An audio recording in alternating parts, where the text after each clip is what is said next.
It's Jeep time! Okay, so we're moving on to the bump stops, the spring retainers for Harley's Jeep. So we got it up here, trying to somewhat flex it out here. This hill right here is about 5 feet, maybe a little bit more taller, and we're up at a good ways. Now, let me lighten this, brighten her up a little bit for you. We got the Teraflex bump stop in there, and we still got, let me see, we got 2 inches to go. And I would say, looking at the wheel well out here, I think we easily can go another 2 inches up. Flex there, we're dropping out pretty decent in the back here. Let me show you this Teraflex on this side.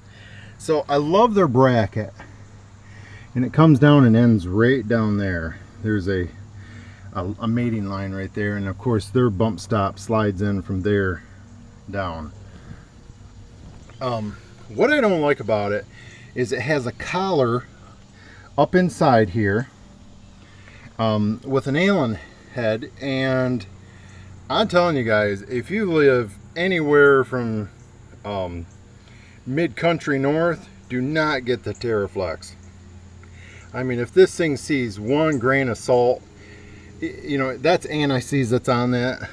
I went ahead and put it on even though we're in North Carolina, but you'll never get the thing out again. So you're gonna see what we're doing with Harleys. Even though they seem to be performing great on the back, we're gonna try a different setup, and you'll see, because these definitely are not cheap. I mean, they're a fairly expensive bump stop. Front Teraflex bump stops. Now, if you know anything about Jeep TJs, we were discussing whether or not we had ever bottomed the front of this out, whether it's sand dunes or you know, really hitting hard. I don't think we ever have. I don't think we've ever came down hard against bump stops. Now the back of them on these Jeep TJs, yeah, you got to put some time in to getting the backs figured out. they will slam hard. And I will say, with the Teraflexes in the back of this, not even close. You can tell that we've never even came close. It may be a bit too much, but actually, I think it may be hindering me a bit from flexing out even more. But I need to do some more research. And plus, with me lowering the Jeep an inch, going down to 4.5 inch springs, it's going to even multiply that. All right. We're going to get to work with those spring brackets. Okay, so what we have here is the bump stop setup that we came up with. This is the Teraflex Welding brackets. You know, we have those on Vader, and it works extremely well. Now, that's going to allow us to get a true vertical plane there for our rear spring, so it takes care of that. And it gives us a place to mount this. Now, this is a Daystar bump stop. So with this bump stop, let me take off this is the way it comes right here. So you can buy an actual sleeve that clamps around it. We chose to purchase this Welding bung, and let me get it on there, a couple threads. We're going to weld it like so. Now, we're going to have to shorten this up about 3 inches because of how the Teraflex is made, but that's not going to be an issue. So I've already given ourselves a line around there where we need to, the material we got to remove. But let me show you what's cool about these Daystar bump stops. You can adjust their firmness by the different supplied bumpers they give you.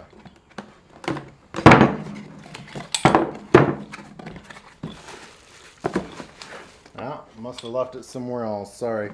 They give you a package of 4 blue, 4 black, And of course the black, right off the bat, you can feel that they're quite a bit stiffer.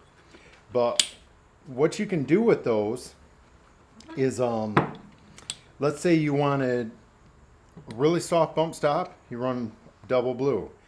You want really stiff, run both black. If you want one, like halfway in the middle, one black, one blue. And actually Harley just gave me the supplied hardware that it came with. So here's all the different bumpers that it came with here. This is one other thing I want to show you. It came with. I actually have to take the other end off for this. Let's say I don't want that long a stroke. Let's say I don't want to use that entire stroke. I can I can install this. Wow, that's a lot of threads right there.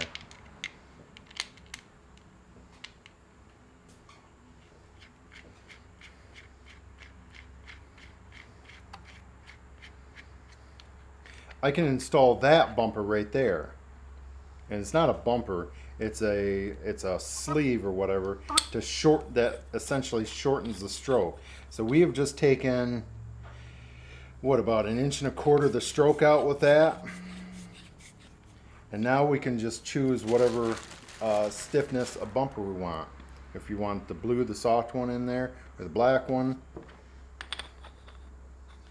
So this bump stop right here, you have a lot more options with it as opposed to with the Teraflex. Now, you definitely see that we got a lot of work to do as far as getting this set up to be used, but I think it's going to be a lot better setup.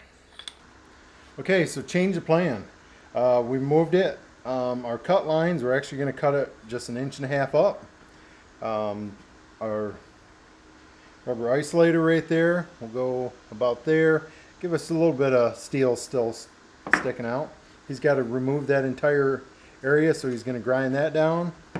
And this is just going to set right here. And we will have we don't have to even trim that right there. Around there, I'll just be able to weld right around there, and this should work out pretty well. Alright, cool. Alright guys, so what we have right here is the Teraflex frame mounts for the coil springs in the rear for our Rusty's lift kit Build a Better TJ project. And right here, you can see that it's about 3/16, almost 1/4 inch higher than this one is. I've already ground this one off for our Daystar bump stops that we're going to be welding flush right here. Unless you want to fill this big gap up with a weld, I would prefer, it's probably just easier to cut that off.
I'm not a professional welder. I've done a lot of welding, but I'm not a professional welder.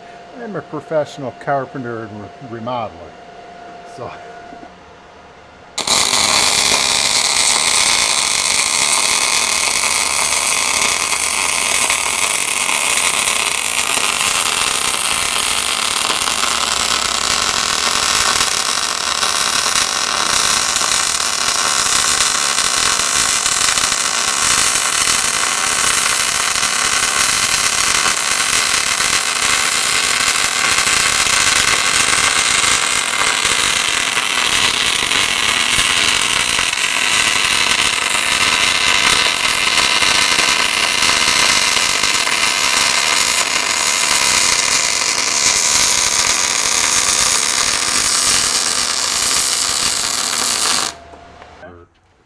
30.